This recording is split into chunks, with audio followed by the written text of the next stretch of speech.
2040ஆம் ஆண்டுக்குள்ள சென்னை கடலில் மூழ்க போகிறதா ஆய்வாளர்கள் அறிக்கை ஒன்று வெளியிட்டிருக்கிறாங்க. புவி வெப்பமடைகிறதால பனிப்பாறைகள் உருகி வருதான். இதால் உலக அளவில் கடல் மட்டம் உயர்ந்து வரதா சொல்கிறாங்க. இப்படி கடல் மட்டம் உயர்ந்து வரும்போது கடலோரத்தில் இருக்க இடங்கள் எல்லாம் நீருக்குள்ளே உட்புகுந்துடும்.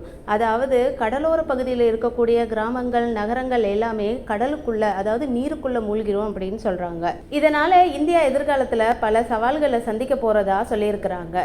இது தொடர்பாக centre for studies of science, technology and policy ஒரு ஆய்வை செஞ்சுருக்காங்க. இந்த ஆய்வுக்காக அவங்க சென்னை, தூத்துக்குடி, கன்னியாகுமரி போன்ற 15 இந்திய நகரங்களை ஆய்வுக்குட்படுத்தியிருக்கிறாங்க. அந்த நகரங்களில் உள்ள கடல் மட்டத்தில் என்ன மாதிரியான மாற்றங்கள் ஏற்பட்டிருக்கு அப்படின்னு பகுப்பாய்வு செய்திருக்கிறாங்க. 1987 2021 வரையான காலப்பகுதியில் இந்த நகரங்களில் என்னென்ன மாதிரியான கடல் மட்ட மாற்றங்கள் இடம்பெற்றிருக்கு, அதாவது இந்த குறிப்பிட்ட காலகட்டத்தில் கடல் மட்டம் எப்படி இருந்தது, இப்போ எப்படி இருக்குது, எதிர்காலத்தில் என்ன மாதிரியான மாற்றங்கள் நடக்கும் அப்படின்றத அவங்க ஆய்வு செய்திருக்கிறாங்க. இதன் அடிப்படையில் இந்த காலப்பகுதியில் சென்னையோட கடல் மட்டம் 0.6, அதாவது 3/4 சென்டிமீட்டர் அளவுக்கு உயர்ந்திருக்கிறதா சொல்லியிருக்கிறாங்க. அதே மாதிரி மும்பையோட கடல் மட்டமும் 4.5 சென்டிமீட்டர் அளவுக்கு உயர்ந்திருக்கிறதாவும் சொல்லியிருக்கிறாங்க. இந்த நகரங்களுடைய கடல் மட்டத்தில் இப்போ இந்த மாற்றங்கள் ஏற்பட்டிருக்க நிலையில் எதிர்காலத்தில் இந்த நிலை இன்னும் மோசமடையலாம் அப்படின்னு சொல்லியிருக்கிறாங்க.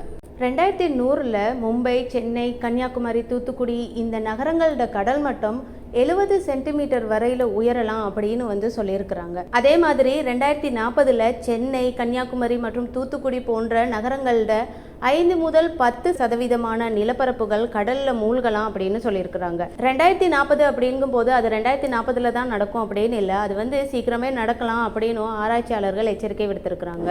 இதே மாதிரி இந்த கடல் மட்டங்கள் உயர்ந்து கொண்டு போகும்போது வனவியல், சுகாதாரம், சுற்றுலா மற்றும் நீர்வளங்கள், விவசாயம் இந்த மாதிரியான துறைகள் பெரிதும் பாதிக்கப்படும் அப்படின்னும் ஆய்வாளர்கள் சொல்லியிருக்கிறாங்க. இந்த புவி வெப்பமடைதல், காலநிலை மாற்றம் இந்த மாதிரியான காரணங்களால் இந்த நூற்றாண்டு முழுக்க கடல் நீர் மட்டம் உயர்ந்துட்டே இருக்கும் அப்படின்னு எதிர்பார்க்கிறதாகவும் சொல்லியிருக்கிறாங்க.